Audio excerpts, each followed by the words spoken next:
इधर आतंकवाद के खिलाफ भारत को सबसे बड़ी कामयाबी मिली है। 2008 मुंबई हमले के आरोपी तहव्वुर राणा के प्रत्यर्पण पर मुहर लगी है। प्रधानमंत्री मोदी आतंकवाद के खिलाफ जंग में अमेरिका से सहयोग की तारीफ कर रहे हैं और आतंक को पनाह देने वाले देशों को क्लियर कट मैसेज दे रहे हैं। सीमा पार से आतंकवाद को जड़ से खत्म किया जाएगा। आतंकवाद के खिलाफ लड़ाई में भारत और अमेरिका दृढ़ता से साथ खड़े रहे हैं। हम सहमत हैं कि सीमा पार आतंकवाद के उन्मूलन के लिए ठोस कार्रवाई आवश्यक है और मैं राष्ट्रपति जी का आभारी हूं कि उन्होंने 2008 के जिसने भारत में नरसंहार किया था उस मुजरिम को अब भारत के हवाले करने का निर्णय किया है। भारत की अदालतें उचित कार्यवाही करेंगी। ट्रेड से लेकर टूरिज्म तक भारत और अमेरिका के रिश्तों को अगर आप इस पूरे दौरे को केवल कुछ पंक्तियों में समअप करना चाहेंगे तो वो इस वक्त आपके सामने है। प्रधानमंत्री नरेंद्र मोदी का ये कहना कि हमारी मुलाकात का मतलब 1+1 2 नहीं, 1 और 1 2 नहीं बल्कि 11 है। ट्रंप की तरह हमारे लिए भी राष्ट्र प्रथम है। ट्रंप के दूसरे कार्यकाल में दुगनी तेजी से काम किया जाएगा, पुराने विश्वास और उत्साह के साथ आगे बढ़ा जाएगा। आतंक के खिलाफ लड़ाई में दोनों ही देश एक दूसरे के सहभागी हैं। लॉस एंजलिस, बॉस्टन में नए कॉन्सुलेट खोले जाएंगे। मोदी और ट्रंप के बीच में ये आप कह सकते हैं कि ये रिश्तों का एक नया चैप्टर, एक नया अध्याय है। प्रधानमंत्री मोदी ने रूस यूक्रेन वॉर पर भारत का स्टैंड क्लियर किया। प्रधानमंत्री मोदी ने कहा कि जो भी भारत के रुख को न्यूट्रल कहते हैं वो भ्रम में है। भारत हमेशा से शांति का समर्थक रहा है और इसमें सबसे बड़ा कदम तब होगा जब दोनों देशों के मुखिया एक टेबल पर पीस के लिए यानी शांति के लिए बात करेंगे।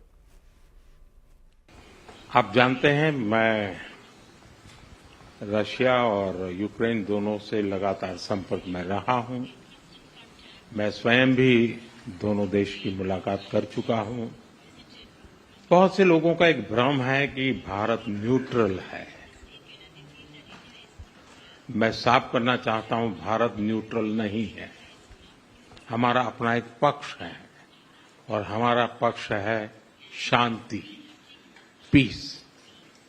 और मैंने इसी एक हमारे सिद्धांत को लेकर के राष्ट्रपति पुतिन की हाजिरी में मीडिया के सामने स्पष्ट रूप से कहा था कि युद्ध का समय नहीं है।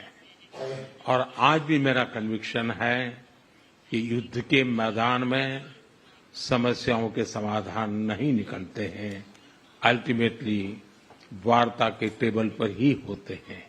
और भारत का लगातार प्रयास रहा है कि दोनों लोग जिसमें मौजूद हो वैसे फोरम में बातचीत होगी तब कोई रास्ता निकलेगा। राष्ट्रपति ट्रंप जो प्रयास कर रहे हैं मैं उनका स्वागत करता हूं, समर्थन करता हूं और मैं चाहता हूं कि राष्ट्रपति ट्रंप हो सके उतना जल्दी सफल हो ताकि दुनिया में शांति के रास्ते खुले। मोदी ने ट्रंप से पहले एलन मस्क से मुलाकात की थी और इस मुलाकात पर भी प्रधानमंत्री मोदी ने जवाब दिया और कहा कि एलन मस्क अपनी फैमिली के साथ मिलने आए थे।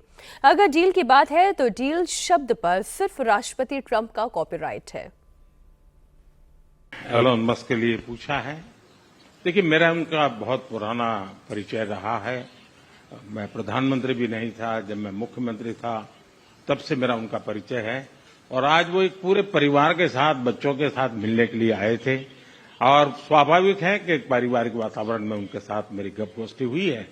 जहां तक डील का सवाल है, आपने जो प्रश्न पूछा है, मैं समझता हूं पूरी दुनिया में डील शब्द का कॉपीराइट एक ही व्यक्ति का है और उस व्यक्ति का नाम है ट्रंप। ट्रंप के साथ मुलाकात के दौरान मोदी कभी भी दबाव में नहीं दिखाई दिए। पूरी बातचीत दोस्ताना माहौल में हुई। इस दौरान मोदी ने यह साफ कर दिया कि जिस तरह ट्रंप अमेरिका फर्स्ट की नीति पर काम कर रहे हैं उसी तरह उनके लिए भारत का राष्ट्र हित सबसे ऊपर है। राष्ट्रपति ट्रंप से एक बात हमेशा अप्रिशिएट करता आया हूं, सीखता आया हूं कि वे राष्ट्रहित को सर्वोपरि रख करके काम करते हैं। राष्ट्रपति ट्रंप की तरह मुझे भी भारत के हितों को सर्वोपरि रखते हुए कार्य करना ये मेरे लिए सौभाग्य की बात है।